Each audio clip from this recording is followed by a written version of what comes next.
Iha Ashtoisa, which is made-up fairy talk for, "Hi, welcome, everyone, this is Archangel." There is an all-out war against males to keep them compliant and malleable to gynocentric agenda. And thus we send out our drones to shame into submission the wild cards, the unruly males that are trying to break away, such as males here in empowerment spaces. As such, another tactic used to convince males to return to the plantation to worship at the altar of feminine is your masturbatory images. Many try to say that if you masturbate to porn or images of females, that you are apparently still worshiping them. Oh, absolutely, there is definitely a battle that rages against males. And this is simply another shaming tactic used to break males down to the utilities that we demand they be. Most everyone seeks male blood, and opposing these hordes is a mere handful of awakened males that actually seek the liberation of male souls. I speak my words to free male minds and spirits, whereas the entrenched gynocentric establishment, coined the vaginisty, is trying to keep them subjugated to devaluation and disposal, and they will use any and every tactic to guilt, shame, cajole, and even oblige males under duress to continue feeding the meat grinder of male devaluation. And this is where we get the secret purple agents that invade our spaces and spread propaganda to create chaos and dissent within our own strongholds. I mean, holy frijoles, this campaign against males knows no bounds. These secret vaginisty agents are weak, addicted, spineless, skirt-chasing, female-placating, pussy-begging, pathetic pansy posers who are tasked with turning male spaces into neutered, declawed hangouts for dudes that merely attract more purple addicts who also enjoy bitching about feminism and then chasing unicorns or ballin' hoes on the weekend. All the while these guys pat themselves on the back as awakened. Or, worse yet, they pretend that they are warriors fighting for male welfare as they fuel the inferno that causes male devaluation in the first place. Oh, you betcha, these infiltrators are as genuine as green earthers that say they care about pollution as they throw trash out the window of their gas-guzzling SUVs that they drive 500 feet to the convenience store in order to get more stuff to consume and discard. Still, the validation addicts are doing their best to hijack MGTOW and male empowerment spaces and declaw it with their addiction-inspired return to the plantation rhetoric. Now they are using sneaky means to encourage guys into giving up idealistic platforms of male empowerment and come back to the traditional feminist criticisms and chase and tail. Incidentally, the chasing tail part is that which enables the abuse and slavery and usury and mistreatment and manipulation that caused them to search out MGTOW in the first place. Oh, you are transparent. You are too weak to live with your addiction, and so you try to get the community to go with you, so you won't be alone in your weakness. Facing your cowardice by yourself is not very pleasant, is it? So, we usually get the man-up, gay, jaded, woman-hating shaming tactics. Then, sometimes we get the be good to females and they will be good to you law of attraction coercion. And some advanced agents are even giving us the males need female touch and affection for health, emotional stability, and even our very sanity. Now, the gynocentrically entrained are also using another sneaky infestation tactic, which is that if male empowerment warriors look at porn and masturbate to images of females, that he is not really free. He is still worshipping females. What? Are you kidding me? No, really. The agents of the divine feminine assert that looking at pictures during a session of self-pleasuring means that you are a fraud. You might as well go out and chase the actual thing. Wow, this is desperate and a completely bogus shaming tactic that surprisingly has worked on a number of weak-minded and imposter MGTOW. So they assert that heterosexual males looking at or imagining images of what they are biologically attracted to in order to precipitate sexual excitation such that it will enable sexual arousal sufficient to allow a sexual act. This means that they are closeted gynocentric sympathizers? Well, apparently, despite the seething passion to extinguish male devaluation, empowerment males are still gynocentric tools because they think about what sexually excites them for a few seconds of self-precipitated ejaculation. Yeah, so if chicks think about guys while they ride the electric massager in the shower, this means that they worship males and put cock on a pedestal? Or if you think about cake as you eat broccoli, it means you're a fake and your diet is a fraud. According to these simp sellouts, it's the excitation you receive from cake that makes you a fraud, so you may as well relinquish your high and mighty diet and come back to Chocolate Cake City. Yeah. So, for one, it really doesn't matter what you look at. If you abstain from female indulgence, if you refrain from recreational interaction with females, and thus live as an example to other males, then you are being the change that you wish to see in the world. You are a talk walker, not a walk talker, who is an impotent little clithead who spends their time justifying their addiction by seeking to turn red pill males into purple pill males in order to make the existing purple pill males feel better about their own personal validation weakness. Maybe Gandhi or Jesus looked at pictures of grenades and machine guns in their private time, but when they were around others, they taught love and nonviolence, and their example through their personal action is what caused change, not their daydreams or private fantasies. A person's fantasies or mental musings do not define their allegiances. A person's actions define them. What does it matter if Union soldiers looked at pictures of slavery? Their actions were to fight against it, and it is their actions that caused change and emancipation upon Civil War completion. Who cares if monks look at porn? It is that monks' actions of abstinence that will inspire other downtrodden males to loose their chains and maybe even one day dare to live free. Next, we know the difference between fantasy and reality. Porn is like a movie. It's fun, but not real. What you see in porn is not what the average, entitled, snobby, unadventurous, lazy chick will do. Chicks do not swallow and lick every last drop of ejaculate off her lips like it is her last meal. Chicks don't enthusiastically lick their own toes, or lick his anus. Chicks don't take anal poundings like a rancher pounding fence posts into the ground. Nor do they try every position known to humans, because, in real life, sex is plain. It's 2 to 5 minutes of ordinary, and most females are not adventurous at all.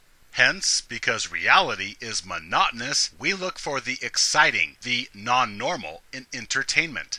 We use movies in the same way. We escape into fiction for a little while, because we don't see superheroes or giant Japanese lizards that come up from the sea in everyday life. We enjoy entertainment because it shows excitement and spectacular adventure that is not part of everyday reality.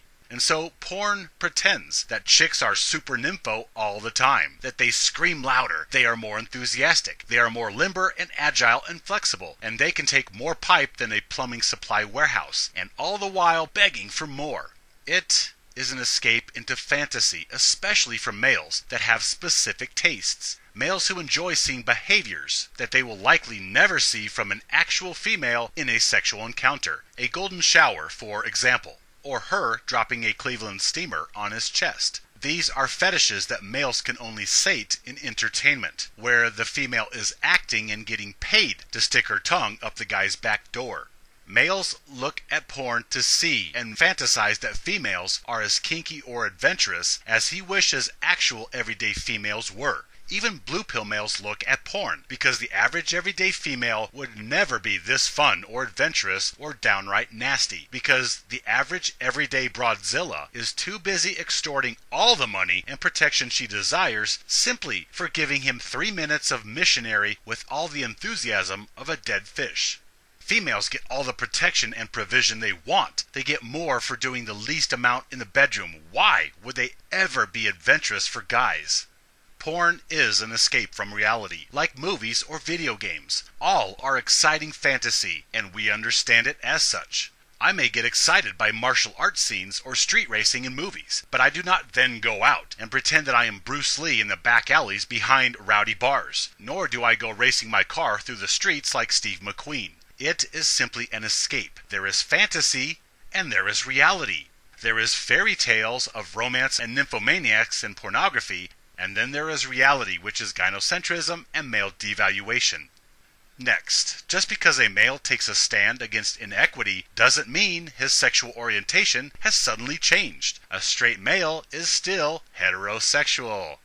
See how that works? Meaning female form and anatomy are what visually excite him. So a straight male may look at pictures of a female while pleasuring himself and appreciate the beauty of a female, just as one can look at pictures of large cats and appreciate the beauty of a panther or tiger. Yet, that does not mean that you should go snuggle up to one in real life. The vagina addicts will say that because you look at porn while pleasuring yourself, you are still putting females on a pedestal and essentially worshiping them from afar. And thus empowerment monks should just end the charade and go purple and chase skirts like every other thirsty dude. Forget about male empowerment. Let's all be hedonistic, egocentric bad boys that have no self-worth or identity outside of female validation.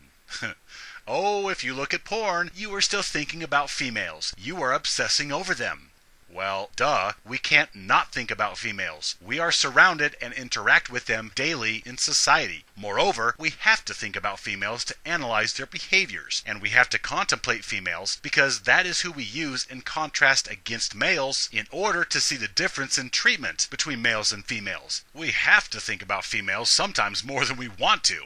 People, they look at a lot of things. Many are fascinated by grisly scenes of carnage or violence. Does this mean that they should go out and enact these things? Females have fantasies about rape or forcible sexual acts. Does that mean that they should quit kidding themselves and do whatever they can to go out and get assaulted? Maybe even get run through by an entire biker gang? Imagining or even being curiously excited by an image does not necessarily translate to everyday life. People watch videos of other people injuring themselves, and some may even laugh at such videos, meaning that they enjoy others' mishaps. Does that mean that they worship misfortune and desire an arm or leg break for themselves? These males will say that you are lusting after and pretending that these images are the real thing, so you should just chase the real thing. Yeah, so people that get excited by paintball or violent video games, they are really just worshiping violence, and they are lusting after the experience of war and battle, so they should just quit pretending and use real guns, right? You stop drinking soda because it drains your vitality and life force and increases notches on your belt, yet you still think about pop. You look at Coke or Mountain Dew ads and desire creeps in. Does that mean that you obsess and you should simply go back to high fructose corn syrup and phosphoric acid? This is really a case of calling someone a fraud for use of a substitute.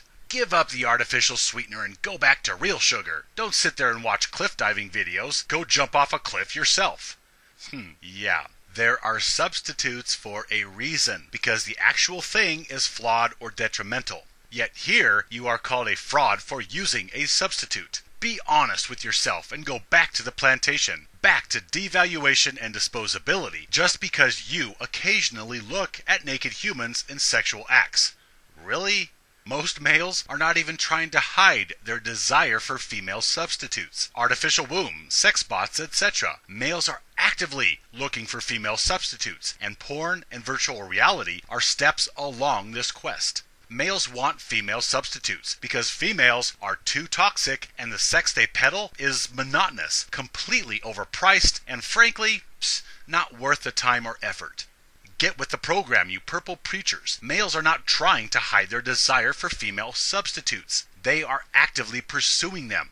This whole looking at porn, or using sex dolls or pocket vaginas, or any other female substitute shaming tactic, this is so ridiculously pathetic, and usually only works on the already weak-minded, who are looking for a reason to go back to servitude, because the thirst is too strong for them to overcome.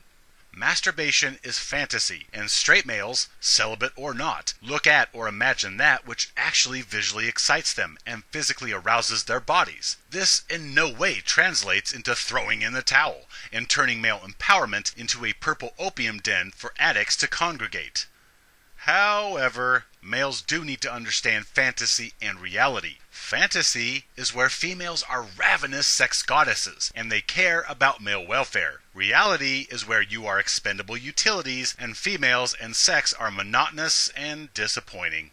Yes, males do need to overcome and take charge of their bodily desires, or else their desires will control them and cause them to seek out female interaction when they desire skin instead of pixels on monitors.